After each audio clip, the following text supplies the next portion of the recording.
and machine gun fire and mortars, and distant artillery.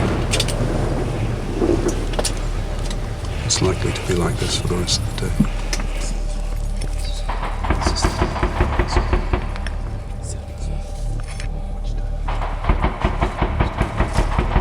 You ready? Yeah.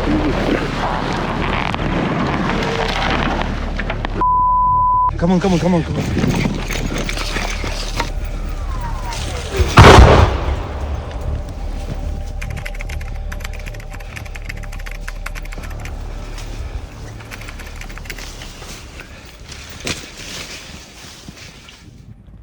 It's 3 a.m. on a warm summer's night in the war-ravaged Donbas region. We're in a Ukrainian army vehicle approaching a hotly contested frontline trench position. To use headlights this close to the Russian lines, only a few hundred meters away, would be suicidal. So the driver is having to rely on night vision equipment. This is it. From here, we have to make the rest of our way on foot. A sporadic artillery fire punctures the silence. Дрон перес.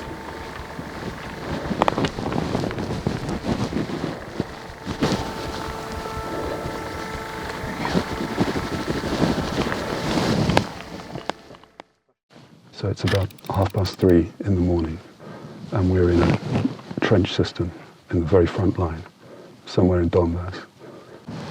Our journey here on foot involved no talking and no lights, obviously.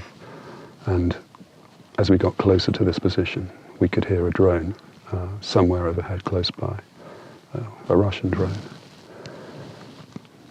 And one just has to be very, very careful. I don't know what that was, but it wasn't very big. The male team has been allowed unprecedented access to the front line as the soldiers wait in dugouts for first light and the inevitable full-scale resumption of hostilities. For all the advances in military technology, what you're about to see will demonstrate the similarities between conditions on the Western Front more than a century ago and those in this 21st century war. Most of the men, the Ukrainian soldiers who are manning this trench line, are asleep. It's all very strange to be here and to be so close to the Russian line. While we were able to avoid the drone under cover of darkness, leaving the trench line after dawn is often more risky, as we would find out later. One of the deeper dugouts, it looks very much how one imagines a dugout on the Western Front in the Great War to be. There are 4 beds here made of trees from the forest, and I've just been served a cup of English breakfast tea by Olga,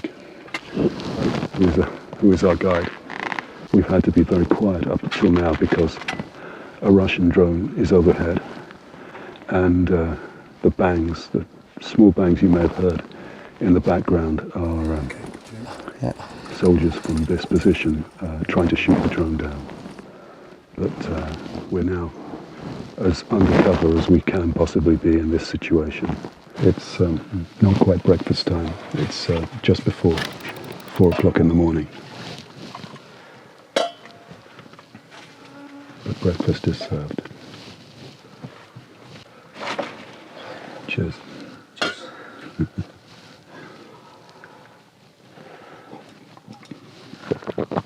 Oleg, there are a lot of, we have the noise of the drone up there, but we have a lot of mosquitoes. Is this a problem?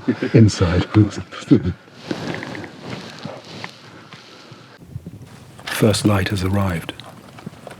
Here, the trench parapets are at head height, with firing steps dug into the walls. This provides maximum cover while still affording a view of the battlefield.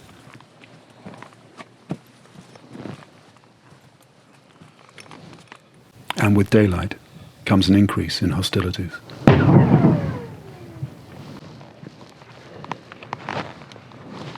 The walkways are narrow. In full body armour, it is a tight squeeze for Oleg and I to pass one another. There's a lot of mortar, and something just went over the top of the trench. This network of trenches, underground galleries and dugouts was built last autumn when the area was recaptured from the Russians during the Kharkiv offensive.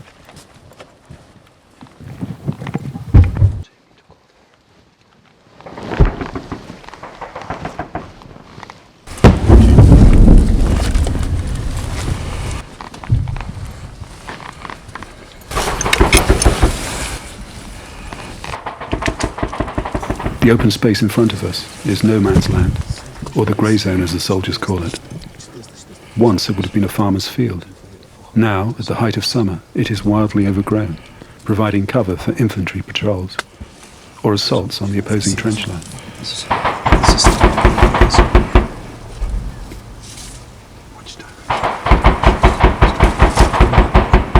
There's a firefight happening between the Ukrainians and this line of trenches and the Russians, or the Orcs as they call them, which are about 400 meters away. You can hear artillery landing as well.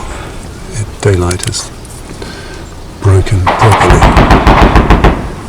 at about 15 minutes ago, and the war has really started in earnest here in this section of the trench. You can hear small arms rifles and machine gun fire, mortars and distant artillery. It's likely to be like this for the rest of the day. Come on. Soldiers here tell us that the most dangerous time is when you leave the trench in daylight, under observation by enemy gunners. This we are about to find out for ourselves.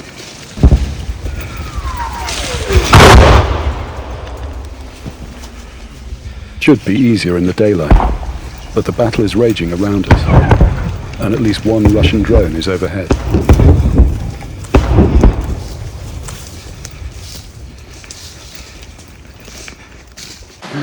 Come through to the edge of the wood now.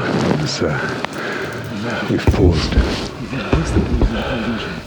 Some clear quite how close we are to our transport. There's quite a lot of artillery going backwards and forwards. You can hear them shushing away.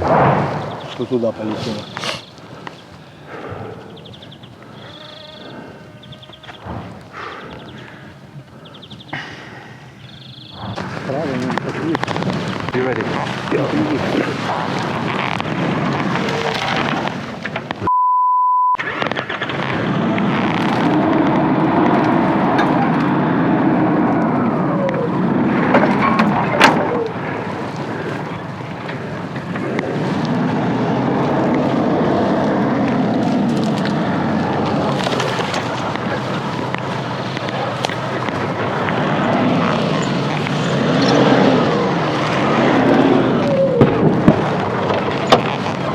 Get in.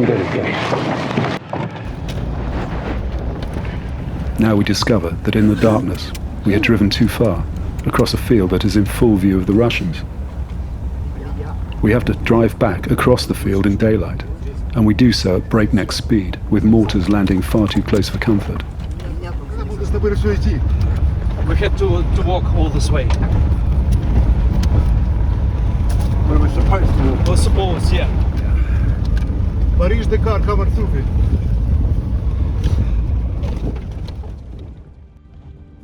We make it intact as dawn heralds a new day along the old-fashioned front line of this bitterly contested modern war.